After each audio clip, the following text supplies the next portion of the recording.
18 मई 1936 के दिन जापान के ओमियो नाम के इस बंदे के घर का दरवाजा खटका एंड जैसे ही ओमियो ने दरवाजा खोला सामने उसकी एक्स गर्लफ्रेंड खड़ी थी एंड वो बहुत सुबक सुबक कर रो रही थी।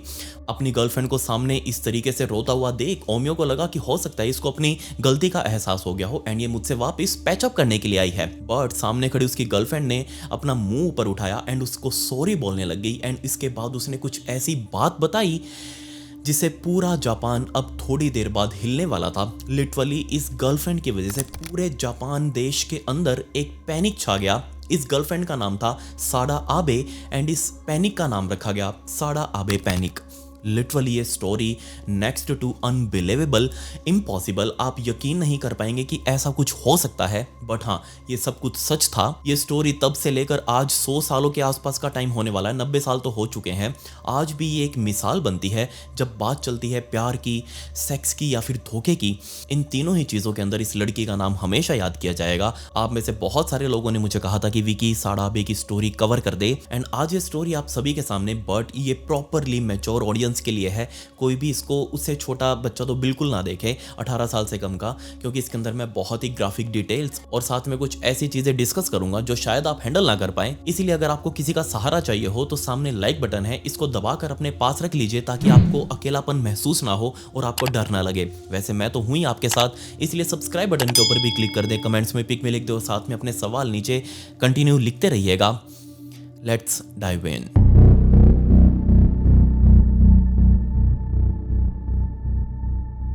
इस केस को समझने के लिए हमें टोक्यो जापान में जाना पड़ेगा और टाइम था 1905 का, जब एक छोटी सी बच्ची साडा आबे का जन्म इस बहुत ही मिडिल क्लास से परिवार के अंदर हुआ। अब उस टाइम पर बहुत सारे बच्चे करने का भी रिवाज जापान के अंदर था और ऐसा सिर्फ इसलिए क्योंकि उस टाइम पर मोर्टेलिटी रेट बहुत ज़्यादा कम था। मतलब कि अगर 10-15 बच्चे होते हैं तो उनमें से 5-7 ही बच पाएंगे, बाकी उस टाइम पर बहुत छोटी उम्र में ही मर जाते थे। इसीलिए पेरेंट्स बहुत सारे बच्चे पैदा करते एंड इनफैक्ट यहाँ साडा आबे के भी छोटे बड़े भाई बहन थे, लेकिन उसके जो भी छोटे भाई बहन थे वो सारे मर गए एंड इवेंचुअली साडा आबे अपने परिवार की सबसे छोटी मेंबर थी एंड अब क्योंकि सबसे छोटी थी तो सबसे ज्यादा प्यार घर में साडा आबे को ही मिलता। बहुत नेचुरल सी बात है, जो भी छोटा बच्चा होता है उसको प्यार मिलता है और इसी लाड़ प्यार में पलकर साडा आबे बड़ी होती जा रही थी एंड इनफैक्ट उसके घर वाले उसको सबसे ज्यादा प्रायोरिटाइज करते। बड़े भाई बहनों को डांट फटकार सुनने को मिलती लेकिन साडा आबे को कभी नहीं मिली। इनफैक्ट उसको वो काम करने की भी इजाजत थी जो उसके बड़े भाई बहन नहीं कर पा रहे थे, जैसे कि स्कूल से स्किप कर जाना, बंक कर देना, या फिर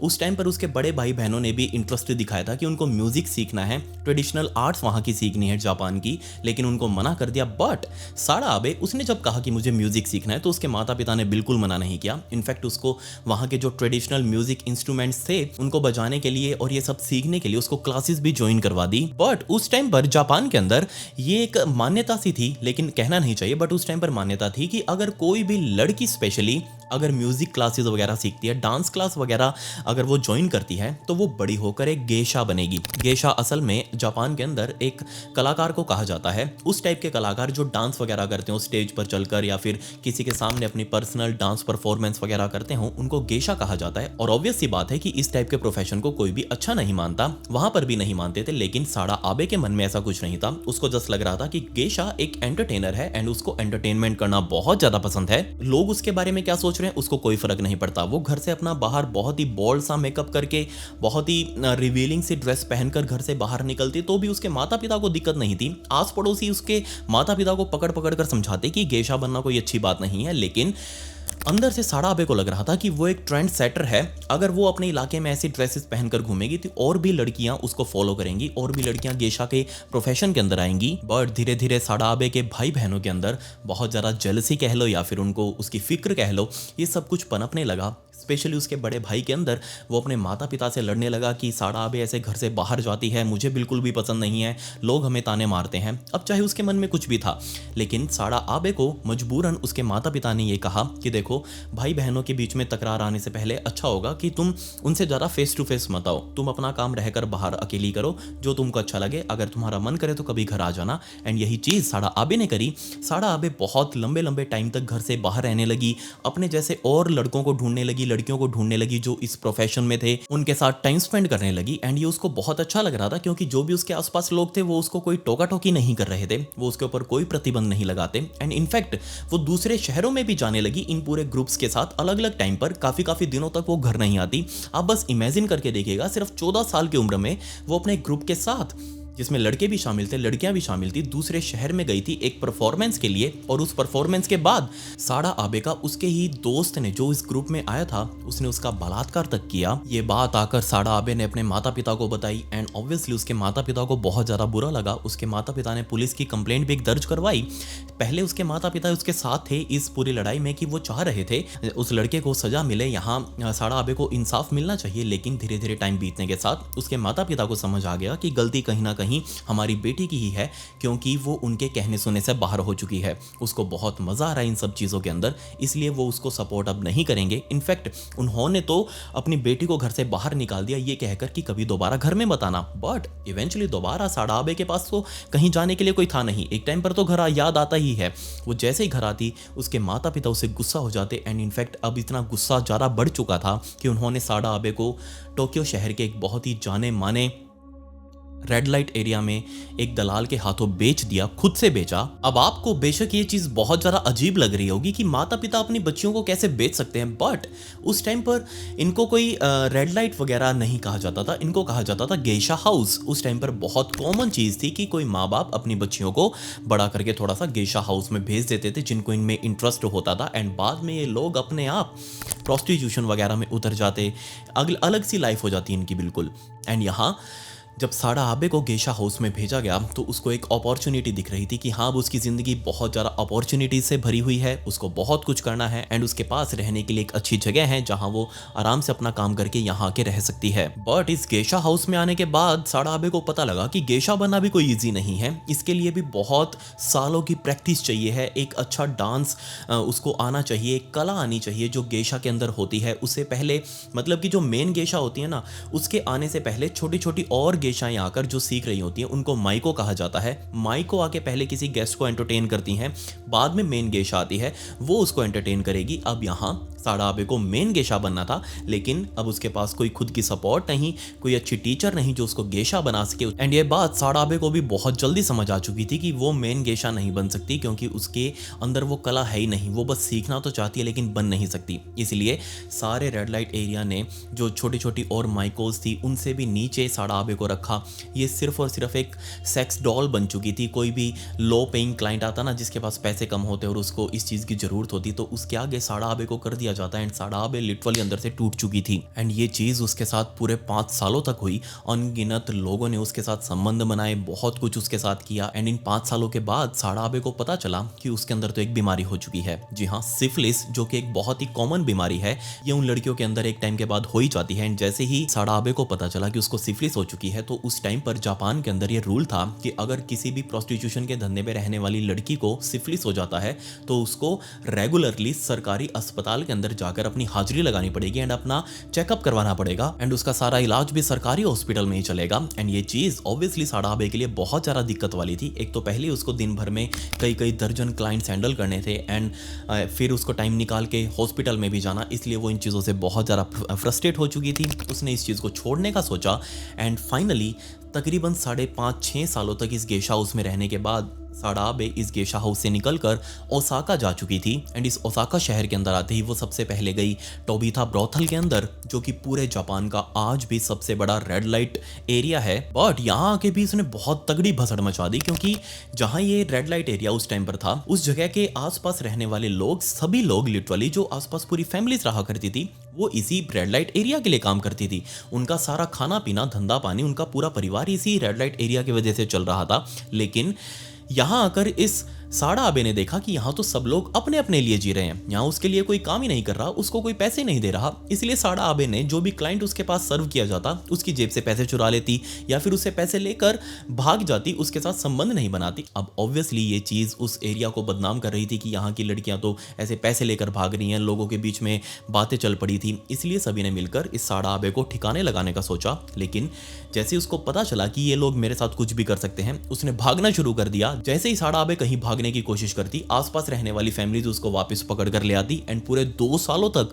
साड़ा आबे ने यहाँ से भागने की निरंतर कोशिश करी एंड 2 सालों बाद फाइनली वो सक्सेसफुल भी हो गई यहाँ से भागने में। यहाँ से निकलकर साड़ा आबे एक होटल के अंदर वेटर्स का काम करने लगी। लेकिन पता है ना, जब ऐसे कोई धंधे के अंदर रह चुका हो एंड वो जब जाकर किसी रेस्टोरेंट के अंदर नौकरी करता है तो उसको बहुत सारी चीज़ें फेस करनी पड़ती हैं एंड यही प्रॉब्लम्स बेचारी साड़ा आबे को भी आ रही थी एंड ये चीज़ बहुत ज़्यादा हो रही थी साड़ा आबे के साथ। इसलिए उसने उस रेस्टोरेंट की नौकरी को भी छोड़ा एंड वापस एक अनलाइसेंस्ड ब्रोथल के अंदर आकर काम करने लगी। बट जनवरी 1933 का टाइम आते आते ओसाका में रहते हुए साड़ा आबे को पता चला कि उसकी माँ की डेथ हो चुकी है। इसलिए वो जनवरी 1933 में ही वापस अपने शहर टोक्यो में आई एंड अपनी माँ के दुख मनाने के लिए, उसकी मौत का दुख मनाने के लिए। बट यहाँ वो आई तो दुख मनाने के लिए थी, लेकिन वो यहीं पर वापस रहने लगी एंड टोक्यो के अंदर ही उसने वापस से अपना जिस्म बेचना शुरू कर दिया।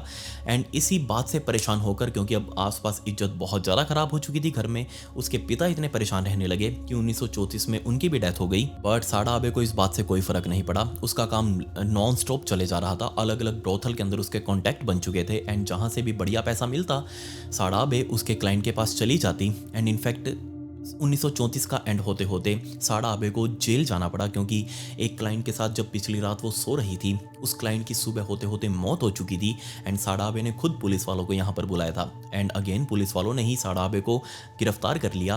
अब क्योंकि उसके खिलाफ कोई सबूत नहीं थे, इसीलिए ये केस ज़्यादा कुछ लंबा खींचने वाला नहीं था एंड साड़ा आबे के ही एक क्लाइंट ने उसकी बेल भी करवा ली, उसकी जमानत करवा ली। एंड इस बात से साड़ा आबे बहुत ज़्यादा इंप्रेस हो चुकी थी कि देखो मेरा क्लाइंट मुझसे कितना प्यार करता है, उसने मेरी बेल करवाई है। इसलिए साड़ा आबे उसके पास फ्री में जाने लगी एंड ये प्यार उन दोनों के बीच में बहुत ज़्यादा गहरा होता जा रहा था। इनफैक्ट कई कई दिनों तक वो एक कमरे से बाहर ही नहीं निकलते, सोते तक नहीं, दोनों बस एक दूसरे से लिपटे हुए रहते। इस क्लाइंट का नाम था कासाहारा एंड कासाहारा उसको इतना ज़्यादा पसंद आ रहा था कि वो उसे और ज़्यादा चाह रही थी अपने लिए प्यार। मतलब कि आज तक साड़ा आबे को कुछ भी ऐसा फील नहीं हुआ था जो कासाहारा उसको फील करवा रहा था।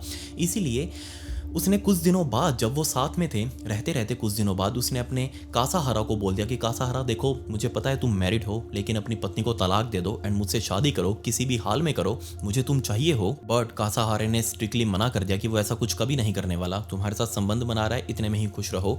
लेकिन ये चीज़ साड़ा आबे को बहुत ज़्यादा बुरी लगी। उसने कासाहारा को सामने से कन्फ्रंट किया कि देखो अगर तुम मेरे साथ शादी नहीं कर सकते तो देखो मैं भी तो कोई और पार्टनर अपना बना सकती हूँ ना, तुम्हारे साथ भी संबंध बनाऊंगी लेकिन मेरा पार्टनर भी कोई और होगा। ये बात भी कासाहारा को अच्छी नहीं लगी। उसने इसके लिए भी मना कर दिया कि नहीं, तुम मेरे साथ ही रहोगी, मैं तुमसे शादी तो नहीं कर सकता लेकिन तुम कहीं और भी नहीं जाओगी। अब इस बात से साड़ा आबे इतनी ज़्यादा परेशान हुई कि उसने तुरंत कासाहारे के रिलेशन को लात मारी, वहाँ से भगा दिया कासाहारा को एंड खुद दूसरे लड़कों के पास जा चुकी थी। जब बाद में कासाहारा से साड़ा आबे के बारे में पूछा गया तो उसने कहा कि नहीं, ये एक लड़की है ही नहीं, इसके अंदर वो चीज़, वो पैशन भरा हुआ है जो उसको अलग अलग लड़कों के पास सोने को मजबूर करता है, ये एक के पास टिकी नहीं सकती। ऐसी ऐसी गंदी गंदी गालियां कासाहारा ने साड़ा आबे को दी। बट इस बात को कॉन्ट्राडिक्ट करते हुए साड़ा आबे ने कासाहारे के बारे में कहा कि ये एक अजीब आदमी है, इसको कंट्रोल करना पसंद है, इसको फ्रीडम देना पसंद नहीं है एंड मैं जब इसके पास थी मुझे लग रहा था कि मैं पिंजरे के अंदर हूँ, इसलिए मैंने इसको छोड़ा था। एंड तब इस रेस्टोरेंट में काम करते करते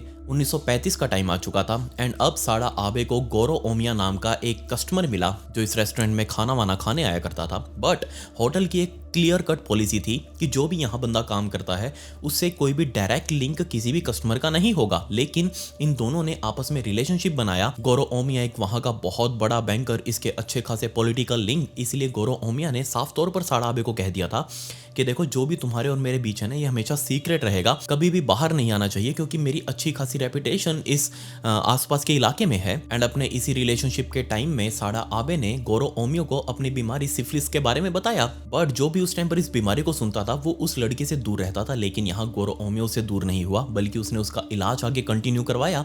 जनवरी 1936 तक उसका इलाज कंटिन्यू करवाया। एंड इसी जनवरी 1936 में एक दिन संबंध बनाने के बाद गोरो ओमिया ने साड़ा आबे को समझाया कि देखो तुमको बहुत टाइम हो चुका है रेस्टोरेंट में काम करते हुए, तो क्यों ना तुम अपना खुद का एक रेस्टोरेंट खोल लो, मैं तुम्हारी हेल्प करूंगा, लेकिन उसके लिए तुम्हारे पास काफी ज्यादा एक्सपीरियंस होना चाहिए, तुम अच्छे से सीख लो अलग अलग होटल्स के अंदर काम करके। तब फरवरी 1936 में साड़ा आबे टोक्यो के ही एक अलग बड़े सारे होटल के अंदर काम करने लगी, सीखने लगी कि यहाँ मालिक क्या क्या कुछ करता है, कैसे कैसे ट्रेड्स वहाँ सारे एग्जीक्यूट किए जाते हैं। बट जिस होटल के अंदर ये काम कर रही थी, इस होटल का मालिक किशिजो इशिदा, 42 साल का किशिजो, अपने इलाके का बहुत बहुत ज्यादा फेमस आदमी, बहुत मोटा पैसा उसके पास।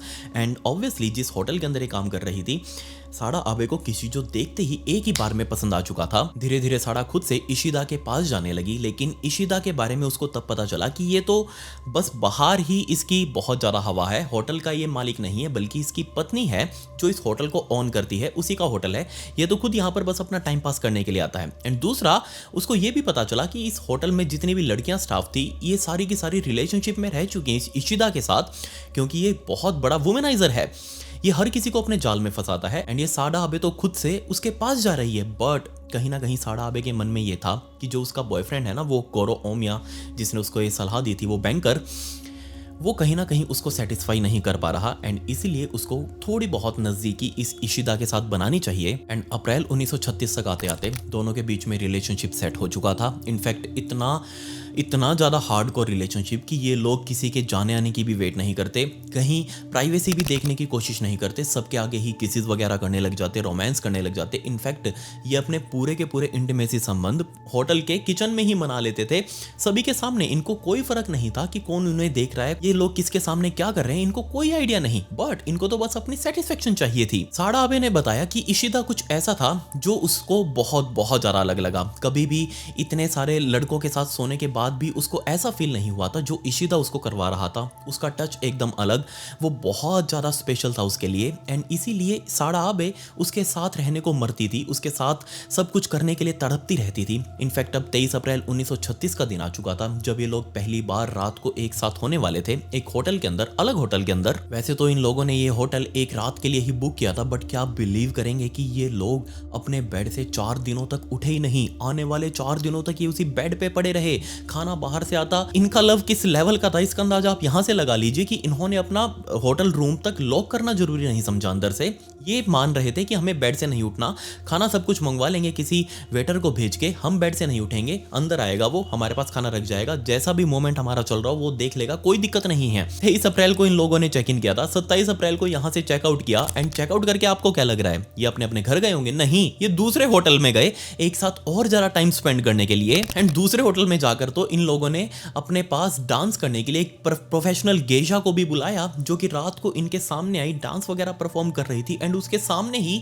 ये दोनों आपस में संबंध बना रहे थे। एंड अनबिलीवेबली ये दोनों आपस में 8 मई तक एक साथ रहे, बेड से उठे ही नहीं। इमेजिन करके देखिएगा, 23 अप्रैल के दिन ये बेड में लेटे थे एंड 8 मई तक एक ही साथ बेड पर पड़े रहे, सारा दिन संबंध बनाते, सारा दिन एक दूसरे के साथ रोमांस करते। कोई भी आ रहा है वो बाहर से, कोई फर्क नहीं पड़ रहा है इनको। एंड जब 8 मई की दोपहर इशिदा वापस अपने घर पर गया, अपनी पत्नी के पास, उस टाइम पर साड़ा आबे के दिल को बहुत बहुत ज़्यादा जलन हुई। उसने उस रात बहुत भयंकर दारू पी। एंड दारू पीते पीते साड़ा आबे बस यही सोच रही थी कि उसका प्यार उससे दूर जा चुका है। इशिदा ने उसको वो प्यार दिया है जो आज तक उसको कोई नहीं दे पाया। एंड वो ये चीज़ नहीं देख सकती कि उसका प्यार किसी और औरत के साथ जाकर सोएगा। और इसी बात की वजह से वो इतना ज़्यादा डर चुकी थी कि 9 मई के दिन ही उसने अलग अलग चीज़ें, अलग अलग थॉट्स अपने माइंड में सोचने शुरू कर दिए। एंड 11 मई का दिन आ चुका था। 11 मई का दिन वो था जब इन दोनों को, यानी कि इशिदा और साड़ा आबे को, आपस में एक बार फिर से मिलना था। एंड अब की बार ये साड़ा आबे अपनी एक नॉर्मल ड्रेस की बजाय अपने ऊपर गेजा वाली ड्रेस पहनकर अपने प्यार इशिदा से मिलने के लिए गई। एंड उसको एक होटल रूम में बुलाया। सामने इशिदा बेड पर बैठ चुका था। एंड इसने अपनी गेजा वाली ड्रेस में से एक बहुत बड़ा चाकू बाहर निकाला एंड सीधा अपने प्यार, यानी कि इशिदा की चिन, ये जो ठोड़ी होती है ना, इसके नीचे लगाया। एंड कहा कि मुझे पता है तुम अपनी पत्नी के पास गए थे। अब जैसे ये चीज़ इशिदा ने देखी, इस टाइम पर या तो इशिता को लग रहा होगा कि मजाक कर रही है या फिर कुछ और, या फिर ये कोई हो सकता है कोई ड्रामा टाइप हो, क्योंकि उसने गेशा वाली ड्रेस पहनी है। इसलिए यहाँ इशिता को कुछ भी अजीब नहीं लगा। इसलिए इशिता ने अपनी आंखें ऊपर उठाई और बस सामने खड़ी गेशा को, यानी कि इस साड़ा आबे को देखने लगा। एंड इस मोमेंट के बाद इन दोनों ने बहुत रफ सेक्स किया। एंड अगले दिन अगले दिन तक ये लोग बहुत रफ करते रहे एंड इसके 2 दिनों बाद ये दोबारा से मिले एंड दोबारा से 15-16 तारीख के आसपास ये दोनों वापस से एक अलग होटल में गए एंड अब की बार फिर से वो गेशा की ड्रेस में थी साड़ा आबे एंड अगेन उसके पास एक चाकू था। पूरे शरीर पर ऊपर से लेकर नीचे तक वो बस चाकू ऐसे टच सी कर रही थी इशिदा के शरीर पर एंड इनफैक्ट इशिदा के प्राइवेट पार्ट्स के पास चाकू लाकर उसने चारों तरफ घुमाया उसके पीनस के पास एंड उस पीनस को देखते हुए साड़ा आबे ने कहा ये सिर्फ मेरा है, अगर ये और किसी महिला के पास गया तो मैं इसको काट दूंगी। ये बात सुनकर इशिदा अपना हाथ पीछे करके बहुत जोर जोर से हंस रहा था। उसको लग रहा था कि ये बस एक गेम है जो ये साड़ा आबे उसके साथ खेलना चाहती है। इनफैक्ट ये चीज इशिदा को इतनी पसंद आ रही थी कि वो बार बार साड़ा आबे को बोल रहा था कि ये दोबारा करो दोबारा करो। इसके बाद इन दोनों ने भरपेट दारू पी, अच्छे से माल फूक कर बढ़िया नशा करके दोबारा से वही संबंध बनाए। अब आ चुकी थी 16 मई की 1936 की रात। 16 मई की रात ये दोनों जब संबंध बना रहे थे दोबारा से, तब ये दोनों बहुत ज्यादा भयंकर नशे में थे। इनफैक्ट इशिदा तो कुछ ज्यादा ही था, बेशक साड़ा आबे नहीं थी, लेकिन इशिदा ने उस टाइम पर बहुत ज्यादा दारू पी रखी थी एंड ये इस टाइम पर इंटीमेसी की एक कैटेगरी होती है BDSM, उस चीज़ को परफॉर्म कर रहे थे। मतलब कि बहुत ज़्यादा हार्डकोर चले जाना एंड कुछ अलग अलग चीज़ें ट्राई करना, कुछ औजार ट्राई करना एंड इनफैक्ट अब इस इंटरकॉर्स के टाइम पर ये दोनों आपस में रस्सियों के साथ खेल रहे थे एंड अब क्योंकि साड़ा आबे ऊपर थी, उसने नीचे लेटे हुए इशिदा के गले में उसको चोक करना शुरू किया। पहले तो गला दबाकर उसको चोक कर रही थी एंड इस टाइम पर इशिदा को लग रहा था कि ये उसके एक ट्विस्टेड गेम का हिस्सा है, बट साइड में से रस्सी उठाकर जब उसने गले के ऊपर लपेटी तब भी यहाँ इशिदा को कोई फर्क नहीं पड़ा। वो यही चीज एंजॉय करना चाह रहा था बहुत लंबे टाइम से। और तभी रात के 2 बजे के आसपास, यानी कि अब 18 मई की दिन शुरू हो चुका था, रात के 2 बजे ये दोनों वापस से नशे में भयंकर भयंकर इंटीमेट संबंध बना रहे थे। इशिदा तो लिटरली बेहोश हो चुका था, लेकिन वो अभी भी नहीं रुक रहा और ऊपर बैठी हुई ये साड़ा आबे, उसके गले में दोबारा से उसने रस्सी लपेटी और अब की बार करते करते संबंध बनाते बनाते उसने इस रस्सी को इतना टाइट कर दिया कि लिटरली इशिदा अपने बेहोशी की हालत में ही सफोकेट हो चुका था एंड इतनी देर तक उसने उस रस्सी को खींच कर रखा जब तक पूरा इशिदा सांस लेना बंद नहीं कर चुका था। एंड ये चीज़ बहुत ज़्यादा रिलैक्सिंग थी साड़ा आबे के लिए, क्योंकि वो अभी भी उसके ऊपर चढ़ी हुई थी एंड ऑब्वियसली दोनों संबंध बना रहे थे। 1 मिनट पहले जहाँ वो एक जिंदा इंसान के साथ संबंध बना रही थी, उसके कुछ ही मोमेंट्स बाद अब वो इंसान नीचे मर चुका था, लेकिन ये अभी भी नहीं उतरी उसके ऊपर से। एंड जब इसको रियलाइज़ हुआ कि अब उतर जाना चाहिए, ये फाइनली उतरी एंड अपने उसी लाश के साइड में लेट चुकी थी एंड घंटों तक ये अपने प्यार यानी कि इशिदा को देख रही थी। धीरे धीरे अब सुबह हो चुकी थी एंड अभी तक साड़ा आबे इशिदा की लाश के ऊपर हाथ रख कर उसके साथ लिपट कर उसको देख रही थी। अभी तक भी ये नहीं सोई एंड जैसे ही सुबह की रोशनी उसको महसूस हुई कि हाँ सुबह हो चुकी है, ये उठी, अपने किचन में गई, किचन से एक चाकू निकाल कर लेकर आई एंड इशिदा के जेनिटल्स, उसके प्राइवेट पार्ट्स, उसको पकड़कर हाथ में नीचे से उसके टेस्टिकल्स के साथ उसका पेनस दोनों एक साथ उसने काटा एंड बाद में जब दोनों को अलग अलग किया उसने एंड दोनों चीज़ों को हाथों में लेकर ही उसको फील कर रही थी एंड इतना ज़्यादा रिलैक्सिंग मोमेंट था उसके लिए, जैसे उसके दिल पर रखा हुआ एक बहुत भारी पत्थर उतर गया हो। तब उसने साइड में पड़ी हुई एक मैगजीन के कागज़ को फाड़ा और उस कागज़ के अंदर दोनों चीज़ें रख कर उसको बोझ दिया उसने, मतलब कि लपेट दिया उसमें।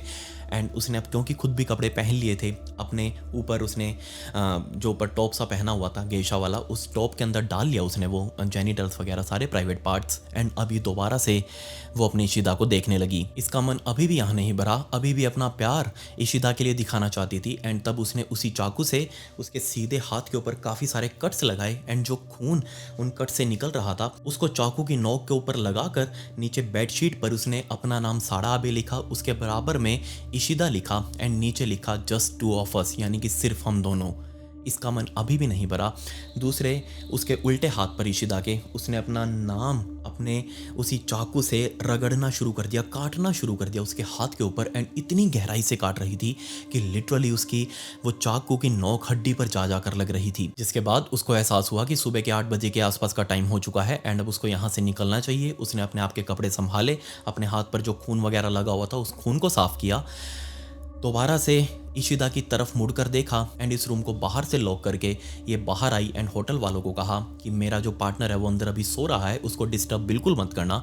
एंड ये बोलकर वो उस होटल से बाहर निकल चुकी थी। इमेजिन करके देखिए वो यहाँ से कहाँ गई होगी, पुलिस स्टेशन अपने घर नहीं, किसी और जगह पर नहीं, ये गई सीधा एक मॉल में, उस टाइम पर जो ग्रोसरी स्टोर टाइप था वहाँ का, उस मॉल में शॉपिंग करने के लिए। एंड इनफैक्ट उसने शॉपिंग करने के बाद मूवी भी देखी एंड इस सारे टाइम उसके पार्टनर के प्राइवेट पार्ट्स, उसके जेनिटल्स उसके पास ही थे, ऊपर वही उसकी चेस्ट में डले हुए थे।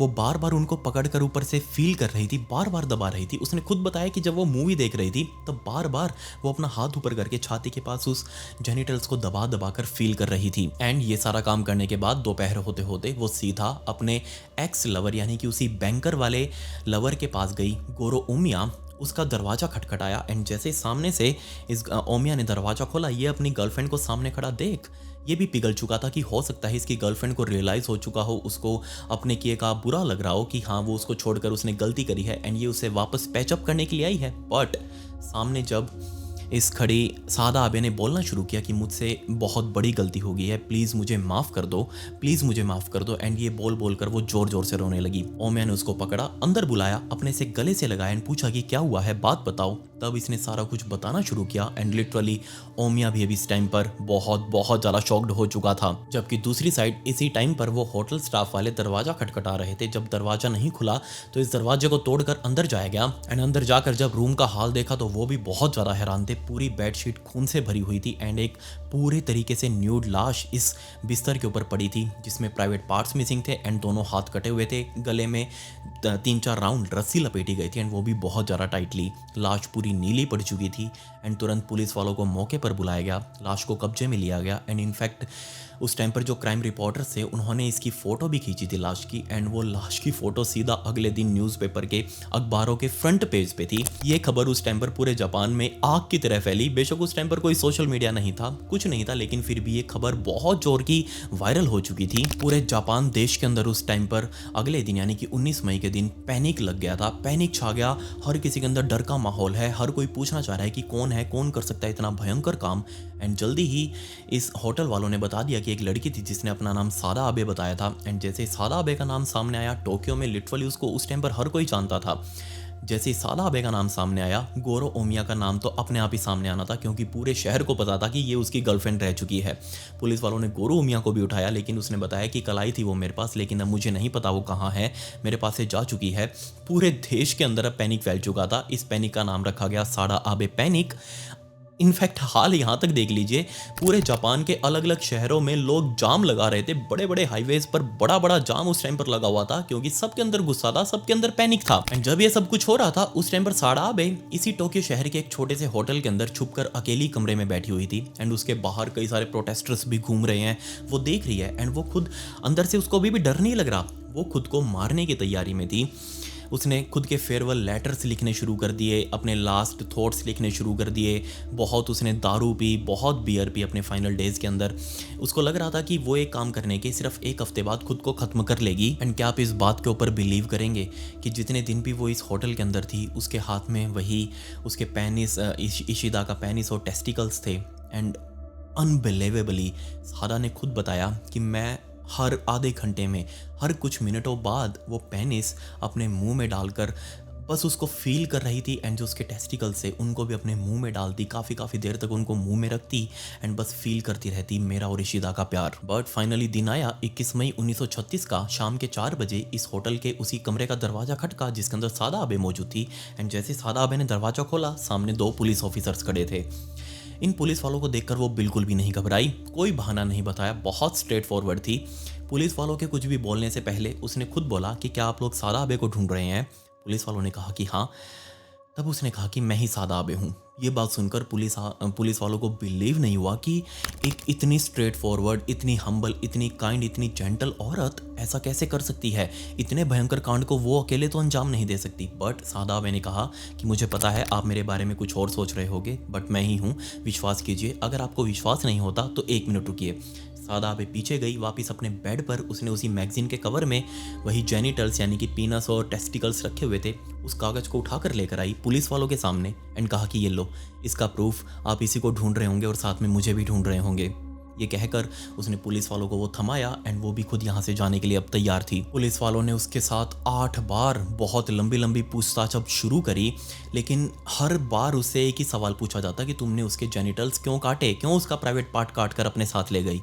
इशिदा का हर बार जो जवाब था वो सच में बहुत ज़्यादा दिल तोड़ देने वाला भी था एंड बहुत ब्रूटल भी था। उसने कहा कि आपको जो चीज़ सबसे प्यारी हो आप उसको अपने पास रखना चाहेंगे। एंड मुझे इशिदा प्यारा था, लेकिन मैं उसको पूरा अपने पास नहीं रख सकती थी क्योंकि उसकी शादी हो चुकी थी। अगर शादी ना होती तो हम दोनों जरूर शादी करते। अब क्योंकि उसकी शादी हो चुकी थी और मैं इशिदा को अपने पास नहीं रख सकती, इसीलिए मुझे उसके अंदर जो शरीर में सबसे चीज़ प्यारी थी वो थे उसके प्राइवेट पार्ट्स। मैंने इसीलिए उसके प्राइवेट पार्ट्स को काट लिया ताकि वो किसी और को ये चीज़ ना दे सके। पुलिस वाले बस एक टक इस साड़ा आबे के मुंह की तरफ देख रहे थे कि ऐसा ये बोल कैसे सकते हैं, इतना ईजी कैसे हो सकता है ये चीज़ें, क्योंकि जो जो चीज़ें बता रही है ना ये इसके लिए बहुत ज़्यादा एंजॉयबल है। ऐसा कैसे कोई कर सकता है? लेकिन ये सब कुछ सच था जो कि साड़ा आबे अब खुद से अपने मुंह से बता रही थी। एंड दूसरी बात, पुलिस वालों ने उसे कहा कि अगर तुम्हें इतना ही ज़्यादा पसंद था इशिदा तो इससे शादी कर लेती, इसकी पत्नी से इसका डाइवोर्स करवा देती। बट इस पॉइंट पर साड़ा आबे ने कहा कि नहीं, मैं थोड़ा सा और आगे की सोचती हूँ, क्योंकि मुझे पता था कि पास्ट में इस इशिदा के बहुत सारे और भी अफेयर्स रह चुके हैं और मैं नहीं चाहती थी कि मेरे पास आने के बाद ये किसी और महिला के पास जाए। इसीलिए मैंने सब कुछ किया। हो सकता था कि अगर मैं इसका डाइवोर्स करवा के इससे शादी कर लेती तो आने वाले टाइम में मुझसे बोर हो जाता एंड किसी और के पास चला जाता, और ये चीज़ मैं बर्दाश्त नहीं कर पाती।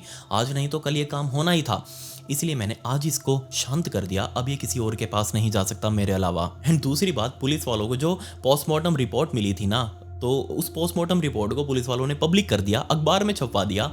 एंड अखबार वालों ने उसको बहुत ही बढ़ा चढ़ा कर लिखा। उसमें लिखा गया खासकर इशिदा की एनाटॉमी के बारे में। उसमें उन्होंने लिखा कि साड़ा आबे इसके प्राइवेट पार्ट से इतना ज़्यादा प्यार इसलिए कर रही थी क्योंकि अनयूजुअली ये बहुत ज़्यादा बड़ा था, जो कि वहाँ नहीं होता इतना, लेकिन ये कुछ ज़्यादा ही बड़ा था, इसलिए साड़ा आबे को इतना ज़्यादा पसंद था कि इसको अपने पास रखना चाहती थी। बट इन सारी खबरों को झूठ बताते हुए साड़ा आबे ने खुद आकर पुलिस वालों के सामने कहा कि ये जो अखबार में आपने छपवाया है ये बिल्कुल गलत है, साइज़ कोई मैटर नहीं करता, मुझे तो उसकी इच्छाएं पसंद थी, जो वो मुझे उन इच्छाओं के साथ प्लीज़ करने की हमेशा कोशिश करता था, मुझे हमेशा खुश करता था। खैर, इन सारी सुनवाइयों के बाद कोर्ट में केस चलना भी शुरू हुआ एंड पुलिस वाले हर बार कोर्ट से यही पूछने कि जनाब उसकी बॉडी का तो हमने पोस्टमार्टम करवा के उसका अंतिम संस्कार भी कर दिया, बट ये उसकी ये तामझाम रहता है उसका, ये प्राइवेट पार्ट्स, इसका क्या करें हम?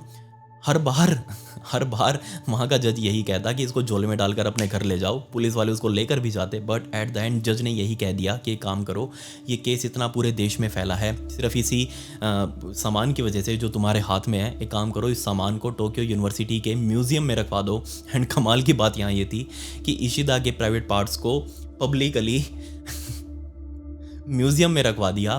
बट वर्ल्ड वॉर 2 के बाद काफ़ी सालों तक ये उस म्यूज़ियम में भी रहे, लेकिन एकदम से फिर ये गायब हो गए। पता नहीं कहाँ ले गए, कौन ले गया इसको, किसको इसकी ज़रूरत थी मुझे नहीं पता। शायद हो सकता है साड़ा आबे ले गई हो निकाल के। आई एम सो सॉरी, मुझे नहीं पता इसका। एंड आज भी वो वहाँ पर नहीं है, लेकिन उसकी जगह आज भी वहाँ खाली है। 25 नवंबर 1936 के दिन पहली बार इस केस का ट्रायल शुरू हुआ कोर्ट के अंदर। एंड इस साड़ा आबे को सुबह 5 बजे कोर्ट के अंदर पेश किया गया। एंड 5 बजे लिटरली पूरी कोर्ट आसपास भर चुकी थी, इतनी भीड़ लगी हुई थी। सभी लोग साड़ा आबे को बस एक बार देखना चाहते थे कि कौन है वो औरत जिसने पूरे देश को ऐसे सन्न करके रख दिया। एंड जब इस केस का ट्रायल शुरू हुआ तो वो जज जब इसकी बातें सुन रहा था तो वो इतना ज़्यादा अनकंफर्ट हो गया कि वो हंसकर इस कोर्ट से बाहर चला गया। उसको भी शर्म आ गई ये बातें सारी सुनकर। एंड दोबारा से सीनियर कोर्ट्स ने इस केस को दूसरे सीरियस जजों के पास भेजा ताकि वो अच्छे से इस केस की सुनवाई कर सकें। बट अपनी दूसरी सुनवाई में साड़ा आबे कोर्ट के अंदर रोने लगी। उसको रिग्रेट नहीं था कि उसने एक मर्डर किया है, बल्कि उसको दुख इस बात का था कि लोग अब उसको एक गलत महिला समझ रहे हैं, कि उसको सिर्फ ये सब चाहिए, उसको सिर्फ इंटीमेसी चाहिए, उसको सिर्फ हवस है जो उसको पूरी करनी है, जबकि ऐसा नहीं था। उसने बताया कि मैंने बेशक गलत धंधे किए हैं, मैंने गलत काम किए हैं, प्रोस्टिट्यूशन की है, एंड मैं बहुत सारे लोगों के साथ सोई हूँ, लेकिन मैंने ऐसे भी बहुत सारे लोग थे जिनको दिल से प्यार किया था, उनसे कभी मैंने पैसे नहीं लिए, लेकिन उन्होंने कभी मेरा प्यार नहीं समझा। एंड दूसरा, उसने बताया कि इशिदा का प्यार उन सब मर्दों से अलग था। जिस तरीके से वो मेरे पास आता था, मुझे चाहता था, मैं उससे दूर नहीं रह सकती थी। या तो वो सिर्फ मेरा था या फिर वो किसी का नहीं, इसलिए मैंने सब कुछ किया। खैर, अगले साल इस केस का निर्णय भी आ गया, और इस निर्णय में आप सुनकर हैरान हो जाएंगे कि साड़ा आबे खुद के लिए डेथ पेनल्टी मांग रही थी, जबकि प्रोसिक्यूशन इस केस में 10 साल की सज़ा मांग रहा था। एंड जज खुद इसमें उसने केस के अंदर साड़ा आबे को सिर्फ 6 साल की सज़ा सुनाई, एंड वो भी जमानती थी, मतलब कि उसको रिड्यूस किया जा सकता था आगे आने वाले टाइम में। साड़ा आबे ने कहा कि मुझे ऐसी ज़िंदगी के अंदर नहीं रहना अब जो इस तरीके से बदनामी वाली चीज़ है, कोई भी मेरे प्यार को नहीं समझ रहा। वो खुद बहुत ज़्यादा डिप्रेशन में थी एंड जज ने कहा कि जिस टाइम पर इसने सब कुछ किया था ये नशे में थी, ये अपने खुद के हालातों में नहीं थी, होशो हवास में नहीं थी, इसलिए इसको ये 6 साल की सज़ा दी जा रही है। एंड जब इसको जेल के अंदर डाला गया, 1936 में ही डाल दिया था पहले तो, वो जो सज़ा पूरी कर रही थी, बट नवंबर 1940 में, अभी 4 साल ही हुए थे इसको सज़ा काटते हुए, बट जापान की आई थिंक 100वीं एनिवर्सरी थी उस टाइम पे और बहुत सारे कैदियों को रिहा किया गया था। 100वीं पता नहीं 26वीं ऐसे कुछ थी उस टाइम पे।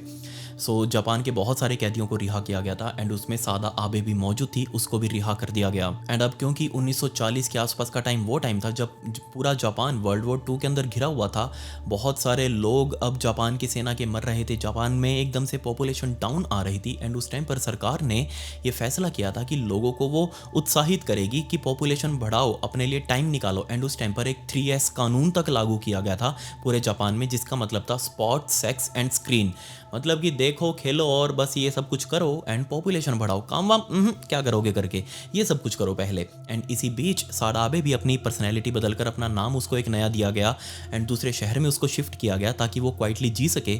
लेकिन जैसे जैसे उसने अपना रिलेशनशिप एक अलग नए मर्द के साथ आगे बढ़ाया, उस मर्द को भी पता चल चुका था कि ये साड़ा आबे है, इसलिए उसको भी छोड़ दिया उस टाइम पर। एंड जब भी 1945 में वॉर ख़त्म हुआ, उसके बाद साड़ा आबे के बहुत सारे इंटरव्यूज़ भी लिए गए एंड उसके एक इंटरव्यू की किताब जिसके अंदर बहुत खुलकर उसने सब कुछ बता रखा था, जिसमें उसने अपने कुछ ऐसे सवालों के जवाब दिए थे कि लोगों का पूरा उसके प्रति जो भाव था वो बदल चुका था। लोग पहले जहाँ से नफरत कर रहे थे, अब उसको एक सिंबल ऑफ लव की तरह ट्रीट करने लगे। उसके इंटरव्यू के ऊपर लिखी गई किताब 2 महीनों के अंदर 1 लाख कॉपीज उस टाइम पर बिक चुकी थी। जिसके बाद साड़ा आबे ने खुद की भी और किताबें लिखनी शुरू करी, उसमें उसने प्यार को असली कैसे फील किया जाता है वो सब कुछ बताया। एंड 1950 का टाइम आते आते वो एक लोकल क्लब के अंदर काम करने लग गई। उस क्लब में उसका काम था सिर्फ बैठे रहना और कुछ नहीं करना। लोग सिर्फ उसको देखने के लिए आ रहे थे, क्लब वालों ने उसको रखा ही सिर्फ इसलिए हुआ था ताकि इसकी वजह से लोग इसको देखने के लिए आए एंड यहाँ उनकी खरीदारी करेंगे। वो इस क्लब के अंदर बैठकर दारू पियेंगे और साड़ा आबे को बस देखते रहेंगे, क्योंकि वो उस टाइम पर पूरी नेशनल फिगर थी। लास्ट 1969 में वो लोकल लोगों के बीच देखी गई थी एंड 1979 में जापान के एक बहुत ही मशहूर डायरेक्टर ने उसको ढूंढा था फिल्म में अपनाने के लिए एंड उसको वो इवेंचुअली मिल भी गई थी एक वृद्धाश्रम के अंदर। एक बहुत ही नॉर्मल सी कैजुअल महिला जो और सभी महिलाओं के बीच रह रही थी एंड उसका अब शरीर ढल चुका था, उसका पास्ट वो बिल्कुल भूल चुकी थी उसने क्या क्या कुछ किया था। इनफैक्ट उस टाइम पर बहुत सारे रूमर्स तो ये भी उड़े थे कि आबे साड़ा जापान के बहुत ही इन्फेमस सीरियल किलर इसाई सगावा, जिसकी स्टोरी मैंने आपको पहले भी सुनाई है, ये उससे भी मिली थी एंड इन दोनों ने मिलकर कोई कांड किया था, बट इसके प्रूफ कभी भी कोई सामने नहीं आए एंड मैं इस बात की कोई पुष्टि भी नहीं करता। सो यही सब कारण थे जिस वजह से आबे साड़ा पूरे जापान की सबसे यंगेस्ट एंड सबसे फर्स्ट यान्डेरे बन गई। अगर आपको नहीं पता यान्डेरे तो मैं आपको बता दूं कि इसका हिंदी में मतलब वो इंसान जो प्यार करते करते हिंसक हो जाता है, उसको कहा जाता है। शायद आपने अनीमे या फिर इस टाइप के कार्टून्स कॉमिक सीरीज़ में देखा होगा या फिर वहाँ जैपनीज़ फिल्म में देखा होगा, यान्डेरे उसको कहा जाता है एंड इसी आबे साड़ा की वजह से ये वर्ड इजाद किया गया था। खैर इसके बाद हमें नहीं पता कि आबे साड़ा के साथ क्या हुआ, उसकी मौत कब हुई, वो कहाँ पर थी लास्ट मोमेंट पर, अपने कोई आइडिया नहीं है। लेकिन आज भी लोग उसके लिए बहुत ही सिंपैथी भी रखते हैं, बहुत उसे नफरत भी करते हैं। बहुत सारे लोग मानते हैं कि उसको एक्चुअल मतलब पता था प्यार का क्या होता है, जो आज तक हम कभी फील नहीं कर पाए, उसने वो फील किया था। हो सकता है वो बहुत ज़्यादा डीप चली गई हो इस प्यार के समुद्र में, आई डोंट नो, मुझे नहीं पता उसने क्या फील किया था, बट जो लोगों का व्यू है वो मैंने आपको बताया। एंड अब आज का Q&A। आज का हमारा पहला सवाल प्रतिभा मालविया का। नमस्ते विकी भैया, आप कैसे हैं? आपकी बताई गई स्टोरी इस समय ऐसा लगता है मानो ये खुद हमारे सामने मोमेंट्स फील कर पा रहे हो हम रियल में। मेरा आपसे कोई सवाल नहीं है, बस आपका स्टूडियो देखना चाहती हूँ। यदि आप दिखा सके तो ईश्वर आपको स्वस्थ रखे और ऐसी ही अच्छी अच्छी स्टोरीज़ बताएं। Thank you so much Pratibha. And आपने स्टूडियो कहा, ये लीजिए आपके सामने एक फ़ोटो आ रही होगी, ये फ़ोटो मेरे स्टूडियो की है एंड ये जो टेबल दिख रही है इसी के ऊपर बैठकर मैं काम करता हूँ। जो सामने आपको ग्रीन स्क्रीन दिख रही है इसी के सामने बैठकर रिकॉर्डिंग की जाती है। वो जो स्टूल आपको दिख रहा है उसी के ऊपर मैं अभी बैठा हूँ एंड ये रिकॉर्डिंग आपके सामने कर रहा हूँ मैं। सो ये मेरा स्टूडियो है एंड इसी के अंदर सब कुछ होता है। आज का हमारा दूसरा सवाल अलमीरा अमीन का। I am a huge fan of yours from Pakistan. I have watched all of your videos Vicky बाबूजी, thank you so much. I wanted to ask, have you ever received threats or backlash because of your content? Thank you so much Almira. And हाँ, मैंने आपको पहले भी तो बताया था ना, मुझे बहुत सारे ऐसे काफ़ी सारे हैं, मैं अब क्या बताऊँ, बहुत सारी स्टोरीज़ ऐसी हैं जिसके ऊपर आज तक जो है कुछ केसेस हैं जो मैं हैंडल कर रहा हूँ उनको अभी तक। आप में से जो मेरे पर्सनल हैं, जो मुझे जानते हैं पर्सनली, वो कई बार जाते हैं मेरे साथ उन डेट्स के ऊपर कोर्ट वगैरह में। वो कोई ज़्यादा बड़ी बात नहीं है, वो सब हैंडल हो जाता है। बैकलैश की बात करें तो हाँ, बैकलैश भी काफ़ी बार आ जाता है। कई बार होता है जो मैं आप सुनना चाहते हो वो मैं ना सुना पाऊँ, और उस वजह से आप सभी को बुरा लगता है, मुझे वो बैकलैश फेस करना पड़ता है। थ्रेट्स भी आते हैं, इसमें कोई बड़ी बात नहीं है, केसेस भी होते हैं, तो वो सब ज़िंदगी का एक पार्ट है, वो चलता रहता है। आज का हमारा तीसरा सवाल करिश्मा क्राफ्ट्स का। I am big fan of yours. I want to ask you how you record, edit and collect data, etc. Please give a video about how to create a crime channel, how you manage which photo videos should be used for or not. Is there any restriction about covering any video? Is there any legal things? और अगर कोई victim की families की permission चाहिए or not?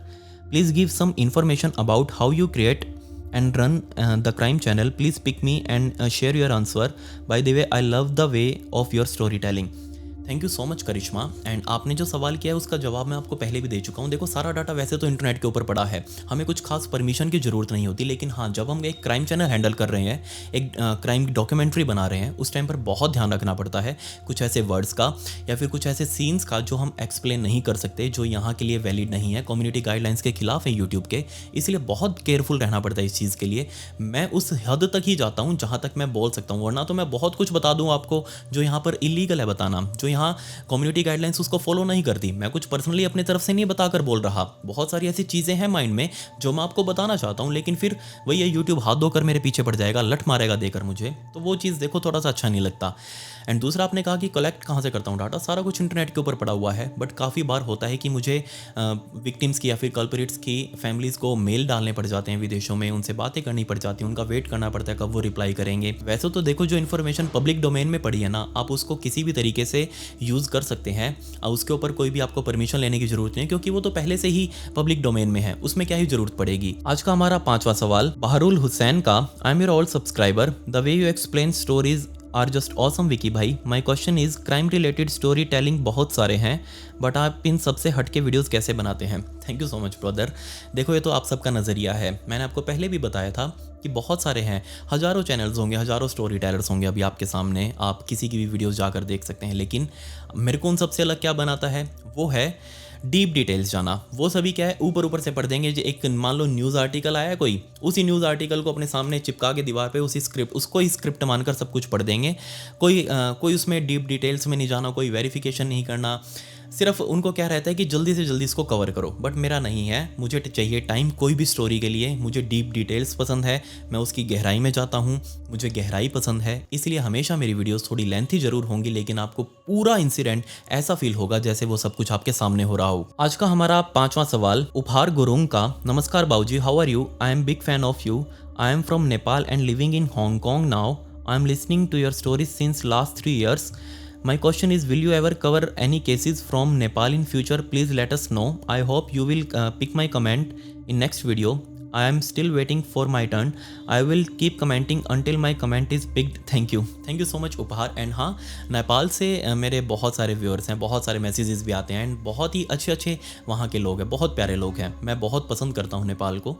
And दूसरा, हाँ obviously वहाँ भी काफ़ी सारे क्राइम हुए हैं, एंड सबसे जो फेमस क्राइम है वहाँ का, ख्याति श्रेष्ठा वाला, वो मैंने कवर किया भी है। एंड ऑब्वियसली वहाँ का जो भी कोई होगा केस जो मुझे पसंद आएगा, मैं उसको कवर करना ज़रूर पसंद करूँगा। ऐसा कुछ वो नहीं है कि मुझे वहाँ के नहीं करने, बिल्कुल करूँगा, कोई दिक्कत नहीं है। अगर आपको कोई पसंद हो कि हाँ भाई ये स्टोरी वहाँ की हटके है एंड मुझे उसके बारे में नहीं पता हो, तो आप प्लीज़ उसको मेरे इंस्टाग्राम के ऊपर भेजिएगा, मैं उस चीज़ को ज़रूर कवर करने की कोशिश करूँगा। सो ये मेरी इंस्टाग्राम आईडी है, इसका लिंक आपको डिस्क्रिप्शन में भी मिल जाएगा, आप यहाँ आकर मुझसे बात कर सकते हैं। एंड आज पिछली वाली जो स्टोरी थी जो मैंने आपको बताई थी, वो आतंकवादी घटना वाली, उसकी बैक स्टोरी फुटेज आज मैं ब्रॉडकास्ट चैनल के अंदर अपलोड करने वाला हूँ, तो आज आप जाकर देख लीजिएगा वहाँ पर, क्योंकि बहुत सारे हज़ारों मैसेजेस आए थे उस फुटेज के लिए, लेकिन सबको नहीं भेज पाया। सो आज मैं ब्रॉडकास्ट चैनल के अंदर अपलोड कर दूंगा, वहाँ जाकर सभी लोग देख सकते हैं, आप भी देख लीजिएगा।